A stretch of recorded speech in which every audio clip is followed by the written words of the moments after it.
Assalamualaikum warahmatullahi wabarakatuh. Perkenalkan, kami dari kelompok 7. Kami akan mempresentasikan hasil diskusi kami yang berjudul investasi. Dengan beranggotakan Rara Itliana, Fikri Devano, Sayuna Latifa, dan Iza Azhara. Baiklah, selanjutnya kita akan masuk saja ke dalam materi. Selanjutnya kita akan masuk ke dalam definisi investasi. Investasi merupakan aset yang dimaksudkan untuk memperoleh manfaat ekonomi seperti bunga, dividen, dan royalties, ataupun manfaat sosial lainnya, sehingga dapat meningkatkan kemampuan pemerintah daerah dalam rangka pelayanan kepada masyarakat. Selanjutnya kita masuk ke dalam klasifikasi investasi. Klasifikasi investasi terdiri dari 3. Yang pertama yaitu jangka pendek, jangka panjang, dan sesuai bagan. Yang pertama jangka pendek. Jangka pendek kurang dari 12 bulan, bersifat liquid, dan mempunyai resiko rendah. Yang kedua yaitu jangka panjang. Jangka panjang terbagi dari 2, yaitu non-permanen dan permanen. Non-permanen tidak memiliki berkelanjutan, yang permanen dimiliki berkelanjutan. Yang ketiga yaitu sesuai bagan akuntansi standar atau BAS. Selanjutnya yaitu pengakuan investasi. Investasi diakui saat terdapat pengeluaran kas atau aset lainnya yang dapat memenuhi kriteria sebagai berikut. Yang pertama yaitu memungkinkan pemerintah daerah memperoleh manfaat ekonomik dan manfaat sosial ataupun jasa potensial di masa depan. Yang kedua diakui jika nilai perolehan atau nilai wajar. Selanjutnya, yang ketiga yaitu untuk pengakuan investasi jangka pendek. Jurnal tersebut mencatat investasi jangka pendek di debit dan kas di Kasda. Yang keempat yaitu untuk pengakuan jangka panjang. Jurnal tersebut mencatat investasi jangka panjang di debit dan kas di Kasda.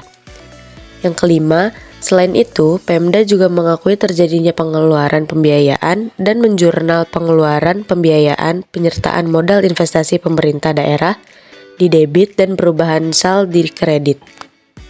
Selanjutnya akan dibahas oleh rekan saya. Selanjutnya saya akan menjelaskan tentang pengukuran investasi. A. Pengukuran investasi jangka pendek. Yang pertama, investasi surat berharga itu diukur sebesar biaya perolehan yang termasuk harga investasi komisi, kemudian ada jasa bank ataupun biaya lainnya. Jika biaya perolehannya tidak ada, maka investasi surat berharga tersebut bisa dinilai atau diukur sebesar nilai wajar.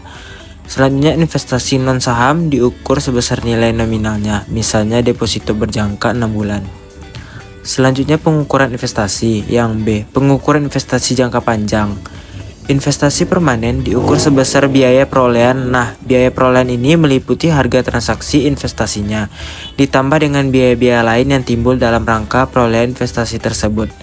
Investasi non-permanen diukur sebesar nilai perolehan jika tidak memiliki berkelanjutan jika dalam bentuk dana talangannya untuk penyehatan perbankan, maka investasi non permanen ini akan diukur sebesar nilai bersih yang direalisasikan.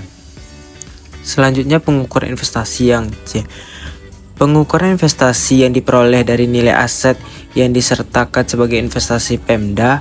Nah, ini diukur sebesar biaya perolehan atau nilai wajar investasi tersebut jika harga perolehannya tidak ada.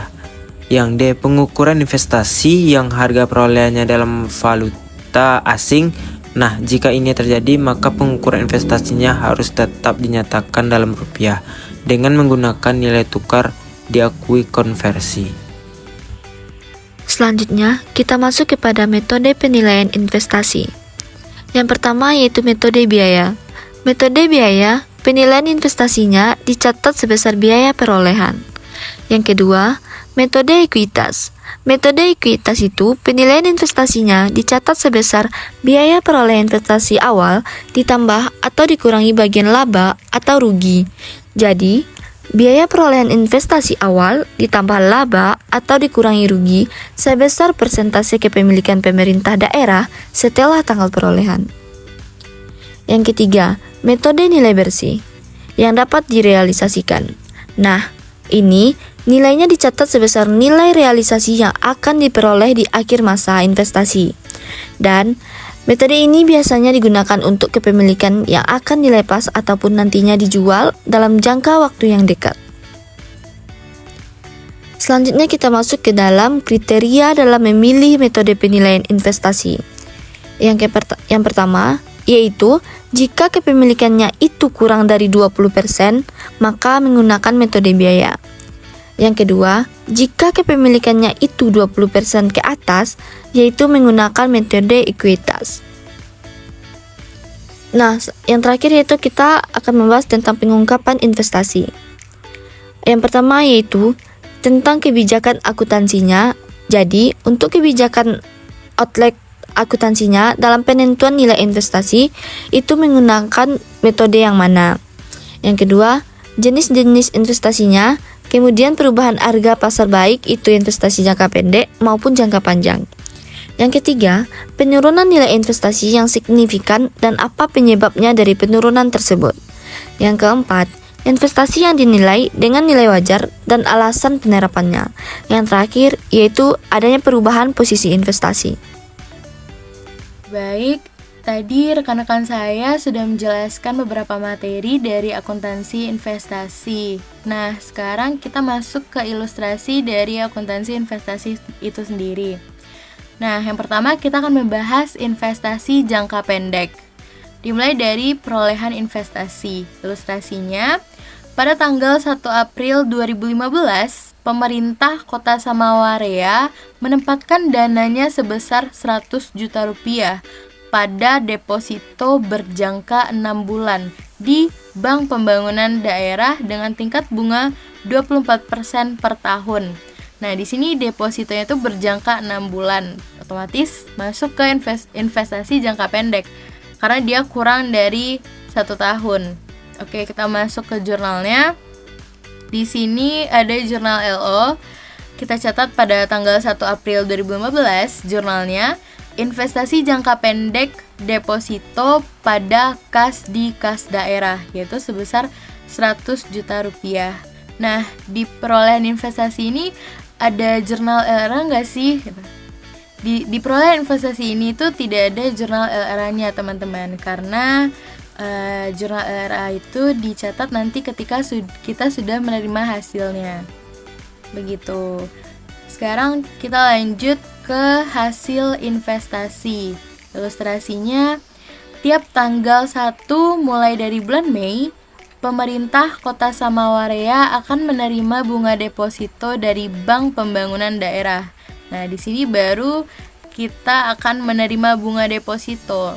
Makanya di sini sudah ada jurnal LRA-nya. Nah, kita masuk ke jurnal LO. Kita catat pada tanggal 1 Mei 2015. Jurnalnya adalah kas di kas daerah pada pendapatan bunga deposito LO. Nah, di sini mohon maaf ya teman-teman, ini salah.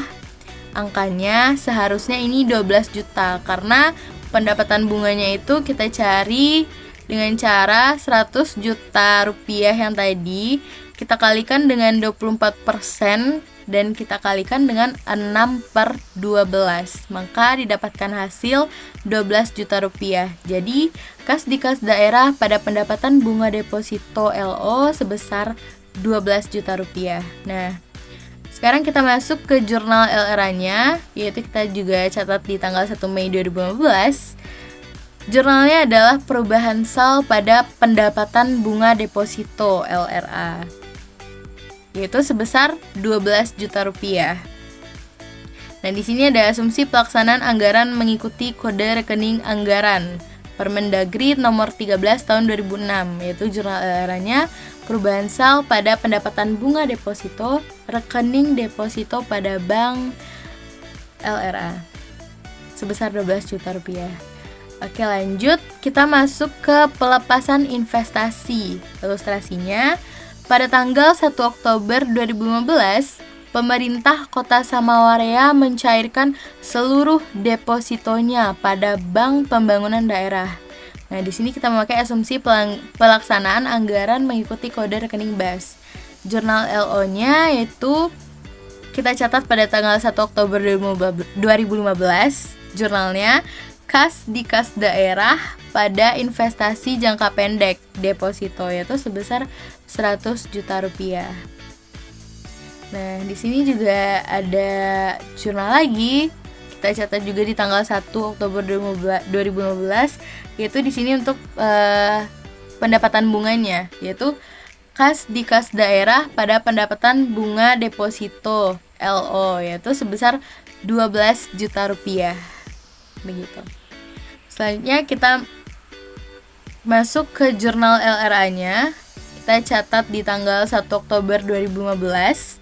Jurnalnya perubahan sal pada pendapatan bunga deposito LRA, yaitu sebesar 12 juta rupiah. Nah, di sini ada asumsi pelaksanaan anggaran mengikuti kode rekening anggaran.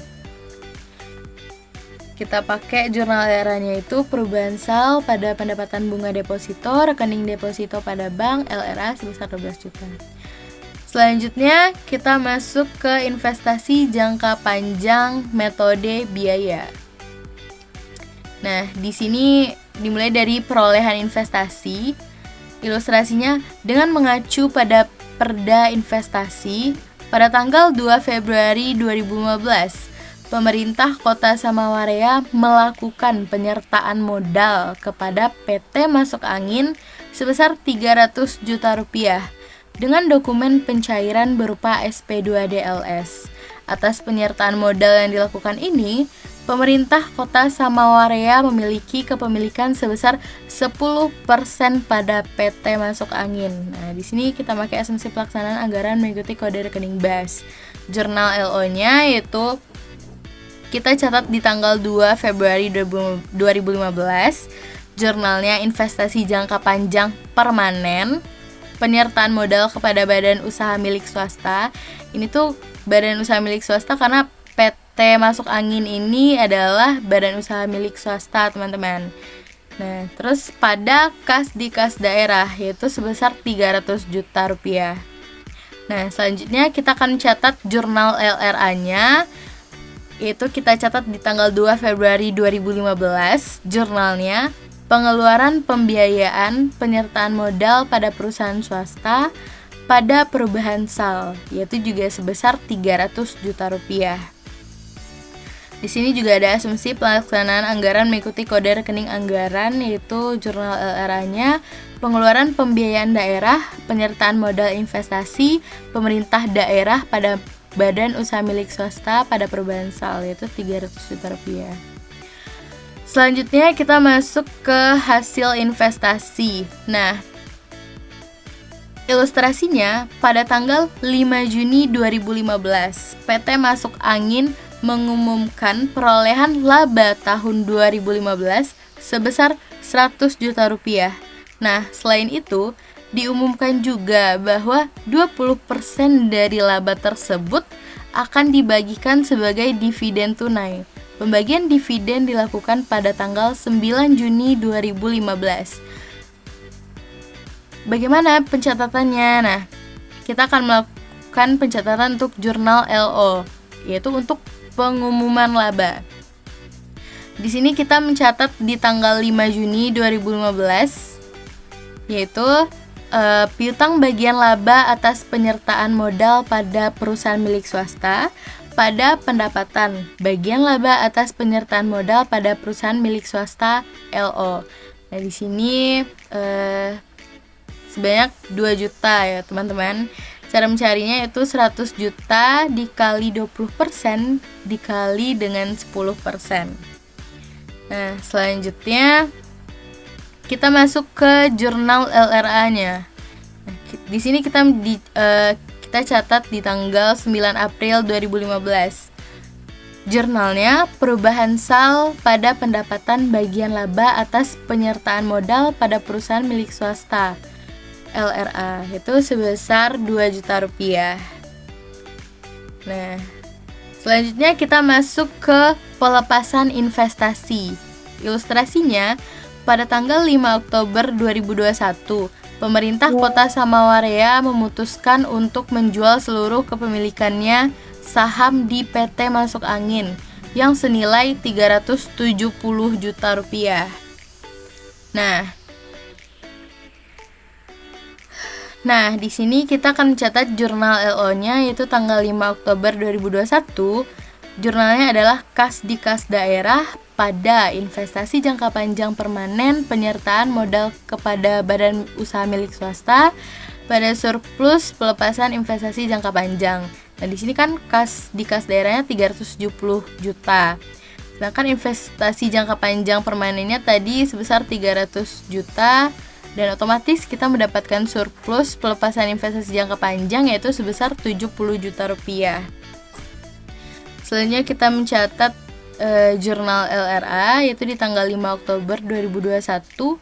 Jurnalnya adalah perubahan SAL pada penerimaan pembiayaan hasil penjualan kekayaan daerah pada perusahaan milik swasta yaitu sebesar 300 juta rupiah.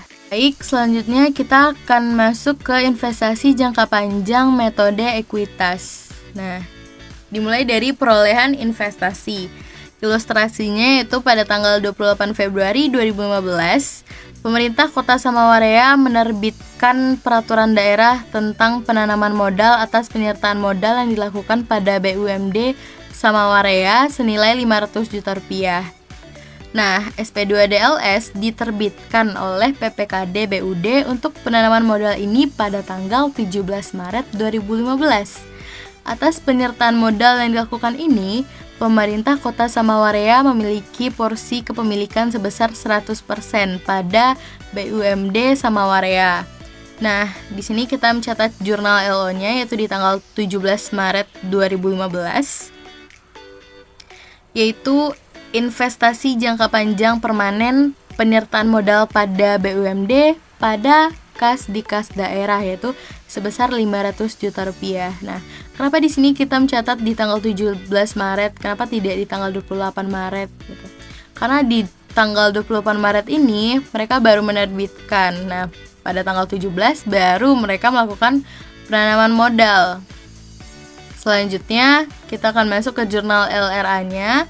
Di tanggal 17 Maret 2015, jurnalnya pengeluaran pembiayaan penyertaan modal pada BUMD pada perubahan SAL, yaitu sebesar 500 juta rupiah.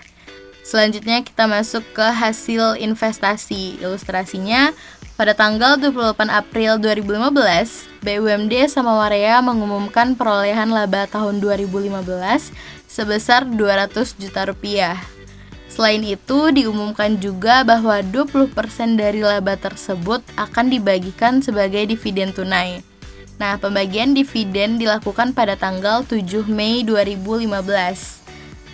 Kita akan mencatat jurnal LO-nya di tanggal 28 April 2015. Investasi jangka panjang permanen penyertaan modal BUMD pada pendapatan bagian laba atas penyertaan modal pada BUMD LO, yaitu sebesar 200 juta rupiah. Selanjutnya kita juga mencatat labanya, yaitu jurnalnya piutang bagian laba atas penyertaan modal pada BUMD pada investasi jangka panjang permanen penyertaan modal BUMD, yaitu sebesar 40 juta. Nah, cara mencari 40 juta ini dengan cara 200 juta dikali 20% dikali 100%, maka mendapatkan hasil 40 juta rupiah. Selanjutnya kita akan masuk ke hasil investasi. Nah, ilustrasinya pada tanggal 3 Juli 2018, pemerintah Kota Samawarea memutuskan untuk menjual seluruh kepemilikannya saham di BUMD Samawarea. Nah, harga penjualan seluruh saham senilai 700 juta. Asumsi periode 28 April 2015 sampai dengan 3 Juli 2018, BUMD Samawarea tidak untung dan tidak rugi. Nah, kita akan catat pertamanya itu adalah jurnal LO di tanggal 3 Juli 2018. Jurnalnya kas di kas daerah pada investasi jangka panjang permanen penyertaan modal kepada badan usaha milik daerah atau BUMD pada surplus pelepasan investasi jangka panjang LO. Nah, di sini kas di kas daerahnya itu 700 juta rupiah karena kita menjual sahamnya itu 700 juta rupiah. Selanjutnya investasi jangka panjang permanennya itu sebesar 660 juta dan surplus 40 juta. 660 juta itu didapat dari 500 juta ditambah 200 juta dikurang 40 juta. Selanjutnya jurnal LRA-nya di tanggal 3 Juli 2018, jurnalnya perubahan SAL pada penerimaan pembiayaan hasil penjualan kekayaan daerah pada BUMD, yaitu sebesar 500 juta rupiah. Selanjutnya kita masuk ke investasi jangka panjang metode nilai bersih yang dapat direalisasikan. Tadi kita sudah bahas metode biaya, sudah bahas metode ekuitas juga. Sekarang lanjut masuk ke metode nilai bersih yang dapat direalisasikan. Baik, yang pertama kita akan membahas perolehan investasinya. Ilustrasinya pada tanggal 1 Juli 2015, pemerintah Kota Samawarea melakukan pembentukan dana bergulir senilai 250 juta rupiah. Nah, di sini jurnal LO-nya yaitu tanggal 1 Juli ya, kita catatnya 1 Juli 2015. Jurnalnya investasi jangka panjang non permanen dana bergulir pada kas di kas daerah, yaitu sebesar 250 juta rupiah. Selanjutnya jurnal LRA-nya yaitu pengeluaran pembiayaan pembentukan dana bergulir pada perubahan SAL, yaitu sebesar 250 juta rupiah. Selanjutnya kita masuk ke hasil investasi. Ilustrasinya pada tanggal 1 Oktober 2015 diterima hasil dari pengelolaan dana bergulir sebesar 3 juta. Nah, di sini ada asumsi pelaksanaan anggaran mengikuti kode rekening BAS. Kita mencatat jurnal LO-nya tanggal 1 Oktober 2015. Jurnalnya kas di kas daerah pada pendapatan hasil pengelolaan dana bergulir LO, yaitu sebesar 3 juta rupiah. Dan jurnal LRA-nya yaitu adalah perubahan SAL pada pendapatan hasil pengelolaan dana bergulir LRA, yaitu juga sebesar 3 juta rupiah. Selanjutnya kita masuk ke pelepasan investasi. Nah, pada tanggal 30 Desember 2019, pemerintah Kota Samawarea menarik semua dana bergulir tersebut. Pada tanggal tersebut, dana bergulir yang dapat ditarik yaitu sebesar 270 juta rupiah. Nah, di sini jurnal LO-nya yaitu pada tanggal 30 Desember 2019, jurnalnya kas di kas daerah pada investasi jangka panjang non permanen dana bergulir pada surplus pelepasan investasi jangka panjang LO. Nah, karena kita dana bergulir yang dapat ditarik itu sebesar 270 juta, sedangkan investasi jangka panjang non permanen itu 250 juta. Nah, jadi surplus yang kita dapatkan yaitu sebesar 20 juta. Dan jurnal LRA-nya yaitu perubahan SAL pada penerimaan pembiayaan pencairan dana bergulir, yaitu sebesar 250 juta rupiah. Nah, sekian ilustrasi jurnal dari akuntansi investasi dari saya.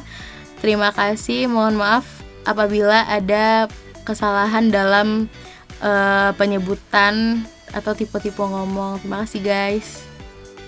Baiklah, mungkin itu saja presentasi dari kelompok kami. Terima kasih kepada teman-teman yang sudah berpartisipasi menonton video kami sampai terakhir.